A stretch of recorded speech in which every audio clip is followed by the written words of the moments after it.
Olá pessoal, tudo bem? Espero que sim. Vamos para mais uma aula de história? Vamos dar sequência com o nosso tema O Brasil se Moderniza, do capítulo 7 do módulo 3. Hoje nós vamos dar ênfase sobre as indústrias no Brasil e o trabalho nas fábricas, como era na época no início do século XX. Abra seu livro Trilhas na página 267. Vamos lá? Então, alunos, no início do período republicano, a maior parte dos investimentos era para a instalação de indústria, vinha de origem do lucro gerado pela cafeicultura. Assim, nesse período, o crescimento da industrialização no Brasil ocorreu principalmente na atual região sudeste do país, né? E entre as principais indústrias estava a tecelagem e a produção alimentícia. Então, no início do século XX, os imigrantes, eles constituíam, né, uma grande parcela dos operários. Em algumas cidades, como a de São Paulo, ele chegava a ser a maioria dos trabalhadores nas fábricas. E eu gostaria que vocês observassem atentamente essa imagem. É possível afirmar, alunos, que existia trabalho infantil naquela época? O que vocês acham? Observem aí.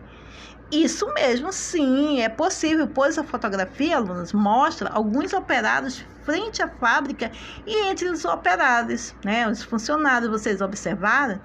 Há bastante crianças, não é mesmo?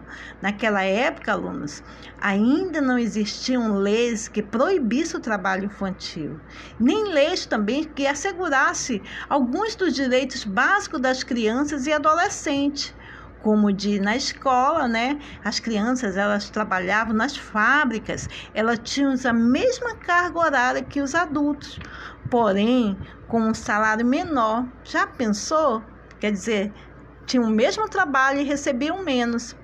Atualmente, alunos, é proibido o trabalho infantil. Criança tem que apenas estudar e brincar. E agora vamos saber como é que era o trabalho nas fábricas, não é mesmo? Então, as condições de trabalho nas fábricas eram precárias. Como não havia direito trabalhista nessa época, as jornadas de trabalho chegavam a ser 14 horas por dia. E muitas vezes os operários não tinham direito a descanso nos finais de semana. Já pensou? Graças a Deus mudou, né? Porque atualmente o nosso horário, com a nossa nova lei, são apenas 8 horas por dia no máximo, entendeu? Então, as instalações eram inadequadas, os ambientes eram sujos, mal iluminados e mal ventilados. Então, nessa época, era muito comum os operários sofrerem acidente de trabalho. Por quê? Por causa do cansaço, né, e a falta de segurança, não é mesmo? Já que eles trabalhavam mais de 14 horas por dia, eles ficavam muito cansados. Observe a imagem aí, como eles trabalhavam, não é mesmo? Eles trabalhavam assim por produtividade, era muito rápido, eles tinham que dar conta do trabalho. Além disso, alunos, havia um rígido controle sobre os operários, que trabalhavam sujeitos ao pagamento de multa, caso, né, qualquer regra fosse desobedecida. E naquela época também algumas empresas, alunos, só para vocês terem uma ideia, eles chegavam a cobrar uma taxa para os funcionários usarem o banheiro. Para mulheres, as condições eram piores ainda. Já imaginou como é que era, né? Pois bem, né, elas recebiam um salário menor que o dos homens e trabalhavam igualmente, né? Como era difícil, né?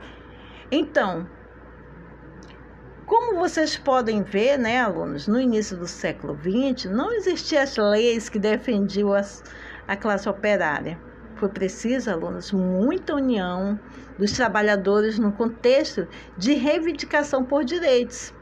Ao aliarem uns aos outros, né, eles se juntaram, os trabalhadores, e eles ganham forças e exigências. Chamou a atenção, né, dos governantes e da sociedade geral.